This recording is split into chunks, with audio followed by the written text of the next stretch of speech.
La otra tendencia es una crítica de la modernidad, seguramente la modernidad que reduce lo real, pero sin abandonar parámetros.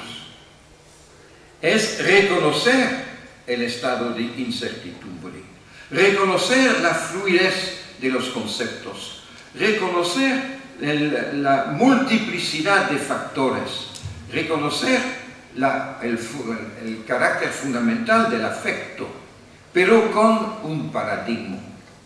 Y el paradigma es la reorganización permanente de la vida. Todo debe contribuir a reproducir y a hacer crecer la vida. Y aquí un autor interesante, se llama Edgar Morin, ha desarrollado un poco esta perspectiva. Para él, la realidad física, biológica y antropológica siempre pasa por el caos, el desorden, la incertidumbre y la reconstitución de la vida. Y todo eso sí es aleatorio, es lleno de contradicciones, de incertidumbre. Cita una palabra de un historiador francés que dice: la historia es hecha más de lo improbable que de lo ineluctable. Y así la condición de continuidad en esta situación de incertidumbre es la posibilidad de variar, de adaptarse. Y eso significa la necesidad de responder a la posibilidad siempre de reorganizar el caos, lo que es la incertidumbre, en función de la realidad de la vida.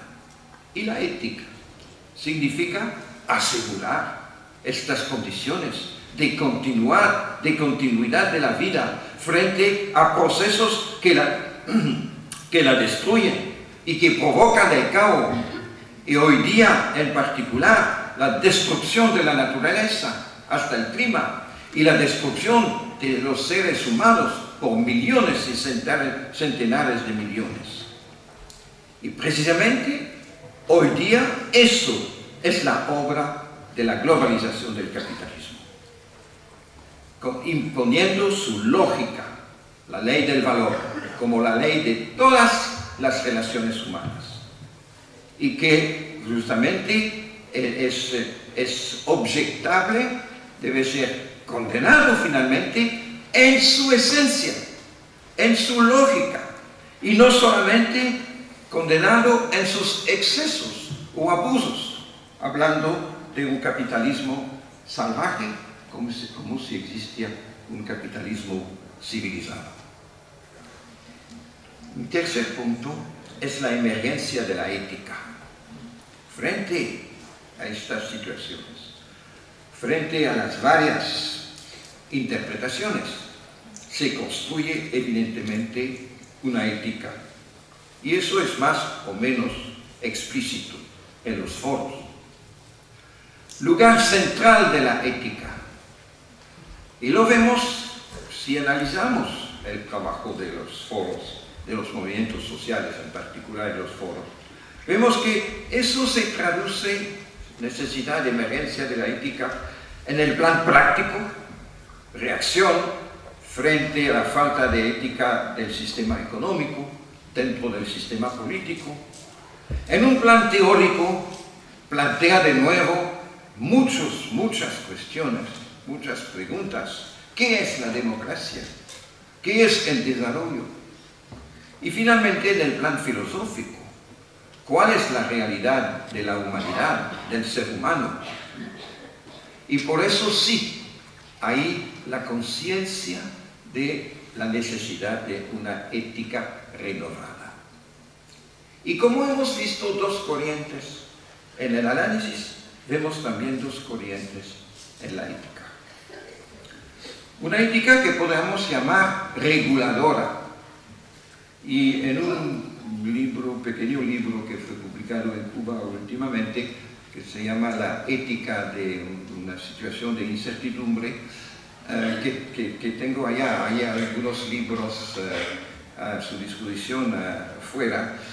He tomado como ejemplo de este tipo de corriente a John Rawls, que es un norteamericano, donde él sale de la necesidad de un equilibrio, la justicia, basada sobre lo que él llama la equidad y la igualdad, pero admitiendo desigualdades por lo menos hasta un cierto punto, y donde él ve también el Estado como regulador, está opuesto al neoliberalismo, pero donde pone de nuevo con todo este corriente el individuo como el centro frente a la voluntad general. Y así, para él, estoy también rápido en mi exposición, pero para él, el sistema capitalista como existe puede ser controlable. Podemos controlar las situaciones sin salir del sistema. Y eso es finalmente lo que podríamos llamar el liberalismo social o la tercera vía de Tony Blair. La otra perspectiva ética es la ética de la liberación. Ética de la liberación desarrollada por Enrique Dussel, por Franz Inkelhammer, etc. Frente a la situación fundamental de desigualdad, de destrucción de la vida, frente a la teoría del neoliberalismo que legitima la eliminación de las víctimas de la competencia, realmente frente también a una racionalidad que conduce a la muerte, la obra de liberación es la base de la ética. Y esta obra de la liberación debe ser hecha por las víctimas mismas. Hoy es una cuestión de vida o de muerte.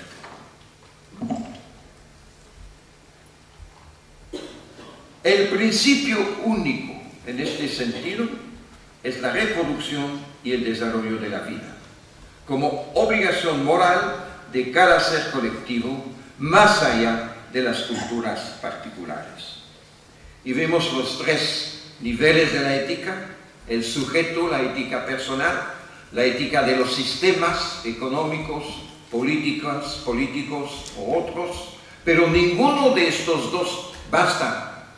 Para la ética personal no hay nada peor que una excelente persona a la cabeza de malas instituciones.